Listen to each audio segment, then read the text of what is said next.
The story begins in a dangerous prison in Spain, where the prisoners were brutally tortured, as if they were not even human. But one day, the inmate leader, Melamander, and his men rebelled against this system. Amidst all this, a new guard named Olive arrived at the prison. His duty was supposed to begin the next day, but in an effort to impress his superiors, he arrived a day early. Little did he know that this very first day would be his death knell. The moment Melamander saw the guard's keys in his hand, a large section of the ceiling collapsed, hitting Oliver directly on the head. Melamander had silently unlocked his handcuffs using a thin steel wire hidden in his mouth. He then provoked the guard, and as soon as the guard approached him, he strangled him with the handcuffs. Another guard was with Oliver, who immediately dragged him to an empty cell, cell 211. But by then, Olive had fainted. Meanwhile, the rebellion took a dangerous turn. The prisoners broke the locks and took control of the corridors. Fires were blazing everywhere. The entire prison was plunged into panic. Oliver's colleague was contemplating whether to take him out in time, but the guard accompanying him said that if they ran away with him, they would both be caught, and that these prisoners would beat us so much that we would die. Though they left Olive there, Oliver was unconscious. But from all sides inside the prison came the sounds of screaming, fighting, and destruction. The prison director was watching everything on CCTV, but what could he do? He was at a loss. Now he was trying to understand what Melamander really wanted. A short while later, one of Melamander's men approached Oliver. He saw an unknown man lying in the prison, so without thinking he slapped him hard, which brought Oliver back to his senses, but he was still confused. The prisoner in front of him asked a few questions, but when he didn't get any answers, he locked the door and left. It didn't take long for Oliver to realize that a riot had broken out, and he was trapped in a room among them. He immediately took off his shoelaces, flushed them down the toilet, and hid his belt under the mattress. He also threw his wallet down the toilet. This was because these items are taken from a new prisoner. He was about to remove his wedding ring when the cell gate opened again. This time, it was Melamander's man who had come to pick him up. Oliver was led directly in front of Melamander. Oliver confidently took out a cigarette and returned the box. Then calmly, he said that he had just arrived today, and that the injury on his head was caused by a blow from a guard. Oliver showed no tension at all. At first, Oliver was suspicious because his face looked so innocent, as if he had never killed a fly. But then Oliver answered arrogantly, "Are you a fortune teller? Who can tell you everything just by looking at my face?" Hearing this, Melamander fell silent for a few seconds. Oliver's swagger won his trust. But to confirm, Melamander asked Oliver to take off his pants. Oliver was quite confused by this, but he still agreed to Melamander's suggestion. This moment proved to be life-saving for him. No prisoner is allowed to wear underwear in prison. Coincidentally, Olive didn't like wearing panties anyway. Melamander's suspicions were put to rest. All the prisoners began breaking the CCTV cameras installed in the prison. Olive knew that if all the cameras were broken, he would lose all connection to the outside world, so he shouted, "Stop!" Everyone turned to him. Olive said, "Leave one camera so we can communicate our demands. If you want the prison staff to be invisible, cover it with a cloth." Melamander found his idea a good one. To gain Olive's trust, he set out to cover the cameras himself. He slowly climbed in front of the camera and put on a cloak so that his face would be clearly visible, and the people in the control room immediately recognized that the guard was their man. Now, only the people in the control room and Oliver knew that he was actually a guard. Still, Melamander was a little suspicious. He took Olive to the guard who had the keys and asked, "Is this the guard who hit you?" Oliver and the other guard, upon seeing each other, understood that their lives were now at stake. Both denied recognizing each other. But Melamander's men still didn't stop beating the guard. Meanwhile, the prison director finally called for help from the special forces. A special forces team immediately arrived and took up positions outside the prison. The orders were simple. Only 2 guards were taken captive. No demands from the prisoners would be met. Launch the operation immediately and take back control of the prison. But at that moment, shocking news arrived. There were 3 important political prisoners inside the prison who had not yet been transferred, and the media had also received news of the riots. The entire nation's focus was now on this prison. These 3 prisoners were major leaders. Anything that happened to them would trigger a massive riot. But Melamander had already taken control of them. He even informed the prison management of this via CCTV. With the 3 men arrested, the prisoners' power increased significantly. All the prisoners were rejoicing. The prison director, sitting in the control room, realized that things had gone too far. A man was called in to negotiate with the prisoners. Melamander's past was also revealed.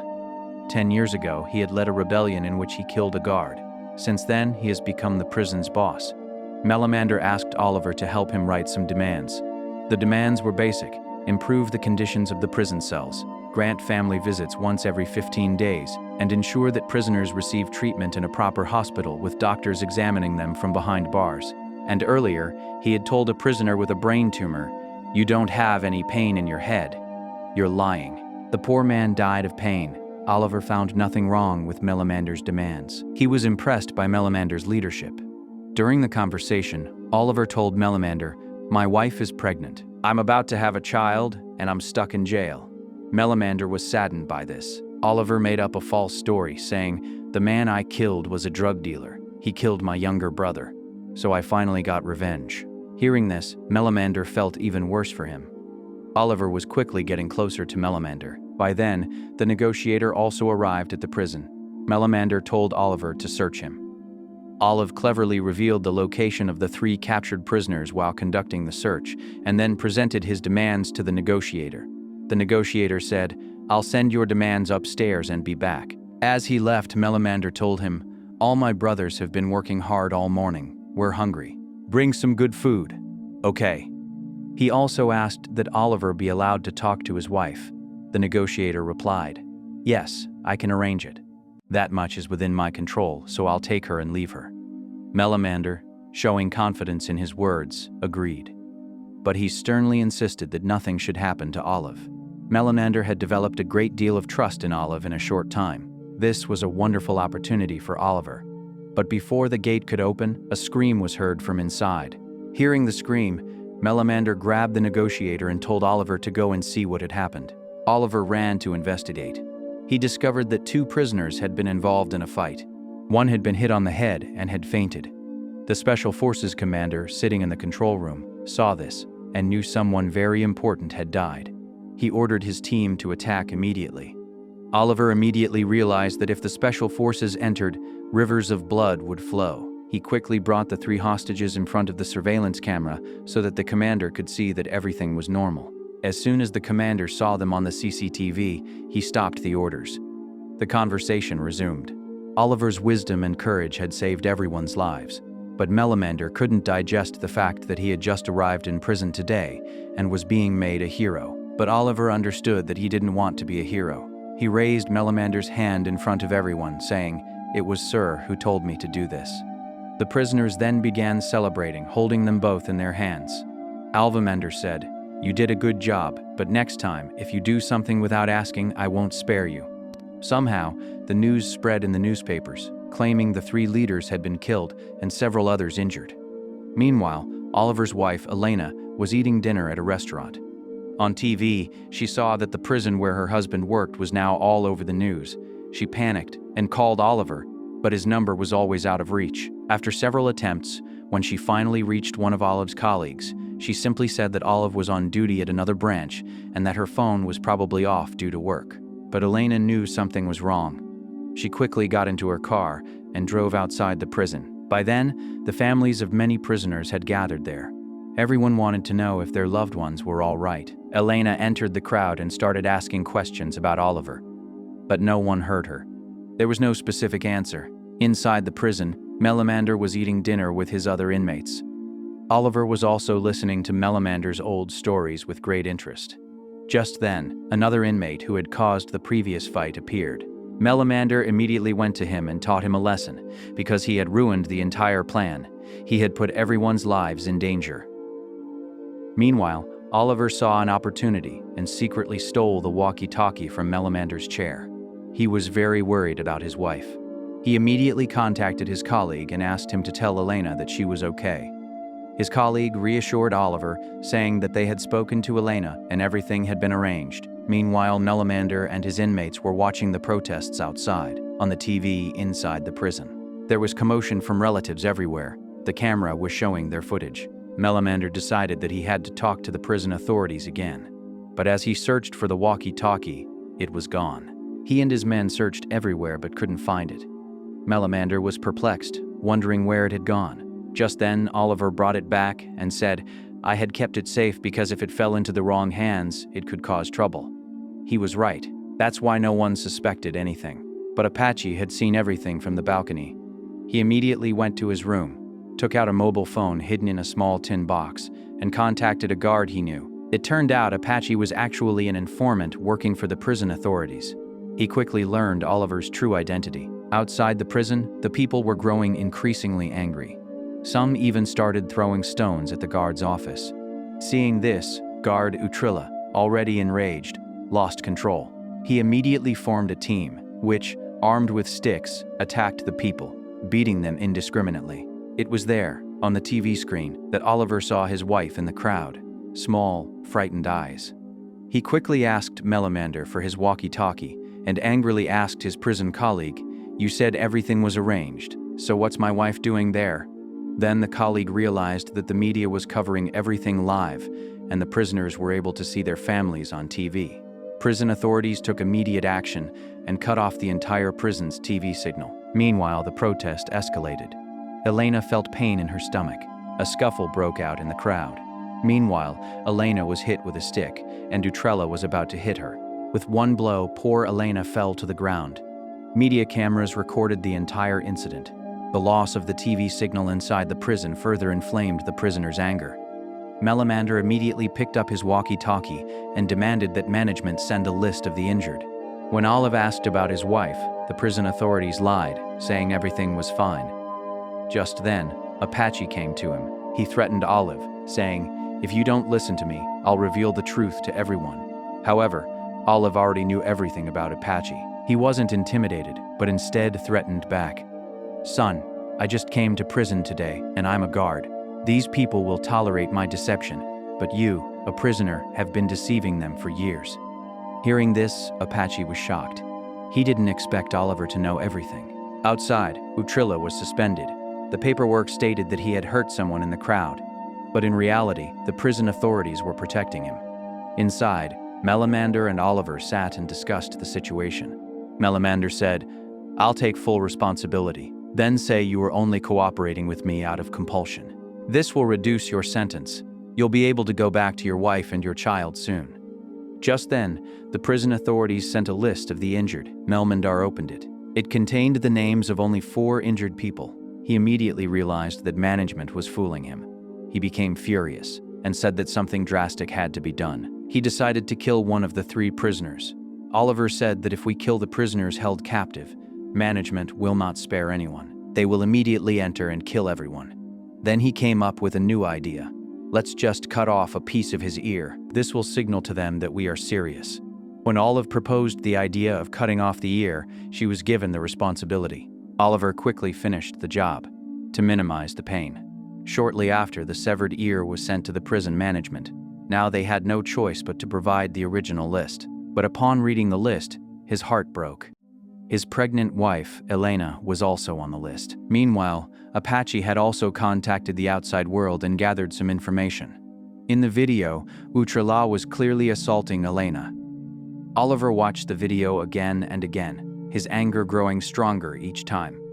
On one hand, he was working for them, risking his life inside the prison. On the other hand, his wife was brutally beaten outside. His colleague hadn't even told him the truth. Fueled by rage, Oliver demanded that Utrilla be sent back in immediately. With the lives of the imprisoned leaders in danger, the management couldn't do anything.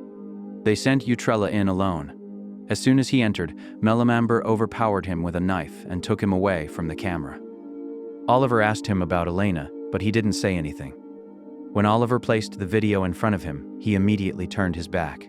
Oliver's patience snapped. He started hitting the guard. He was now completely insane. Oliver picked up the walkie-talkie and demanded to speak to his wife. Finally, he learned the truth. Oliver's wife and unborn child were both dead. Hearing this, Oliver was utterly devastated. He placed his head on Melamander's shoulder and burst into tears. Melamander immediately ordered everyone to beat up the guard. But then the guard angrily revealed Oliver's true identity to everyone. "Why are you so upset? This guy is a prison guard." All the inmates were shocked, but Oliver didn't care about anything anymore. The only thing he cared about was revenge. he killed Etruella in front of everyone. Losing his wife and unborn child had sapped his will to live. Then he quietly went to cell 211. He pulled out his hidden belt and contemplated something sinister. But he couldn't even die. When he opened his eyes, he read a note on the wall stating that an old man had died of a headache. It had been written by the prisoner before him. Oliver realized that that prisoner's pain had now become his own. He abandoned his old identity and became a true prisoner of Self 211. On the other side of the prison, some people were beginning to doubt Oliver, but deep down, Melamander knew that even though he had been a guard before, he had now become one of their own. Their fates were intertwined. The prisoners' anger grew even more after the list was released. Seeing the plight of their families, they lost control. Negotiations with the prison authorities were no longer possible. The government intervened, and a high-ranking officer was sent to negotiate with them. He said that most of the demands had been met. As he finished giving details, Oliver dragged Utrella's body out in front of everyone. He looked at the camera and said, "I killed him." He also said, "We'll only agree to your demands if the Prime Minister himself comes on TV and says, 'Yes, we've accepted all your conditions.'" Oliver was now fully aligned with the prisoners. Melamander also supported Oliver. "Either you meet our demands or we'll bring you our dead bodies." The negotiator had to report everything to the higher-ups. Melamander knew the government wouldn't give in so easily, so he ordered his men to move the hostages to different locations and prepare for the final battle. Then the prison management played a very dirty trick. They told Melamander that Olive was actually a guard and that if he killed Oliver, they would significantly reduce his sentence. When Melamander saw Oliver's file, he was shaken for a moment, but he continued with his plan. All the prisoners were sequestered in different locations, and then he approached Oliver with his knife. But when he looked into Olive's eyes, he saw a loyal, pained man, and he resisted the urge to kill Oliver. He placed the knife in Oliver's hand and said, "I will fight with you." Meanwhile, Apache informed the management of the hostages' true location. The special forces planned an attack. Suddenly, the prison's TV signal returned. News broke that all the old prison laws had been repealed. Oliver and Melamander were astonished, their hearts filled with joy.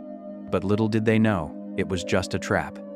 The prison authorities had orchestrated this to calm the prisoners down. As everyone began to celebrate, Apache was up to something else. He killed the prisoners guarding them and stood in front of them to protect them. Smoke bombs were then set off inside the prison. Oliver immediately understood the truth. He told Melamander to kill all the prisoners or everything would be ruined. But as they were going upstairs, someone attacked Olive with a nail gun. Melamander rushed to his side, but the wound was too deep to handle. Apache shouted, telling everyone that both leaders were dead. Hearing this, all the prisoners surrendered. Melamander stood silently, watching everything unfold. Everything ended before his eyes. He had just wiped away his tears when Apache shot him from behind. Melamander fell but tried to take revenge. By then, the Apache fired another shot, and he fell to the ground. The special forces easily regained control of the prison. Oliver also died writhing in pain. After everything was over, Olive's colleague came to identify his body.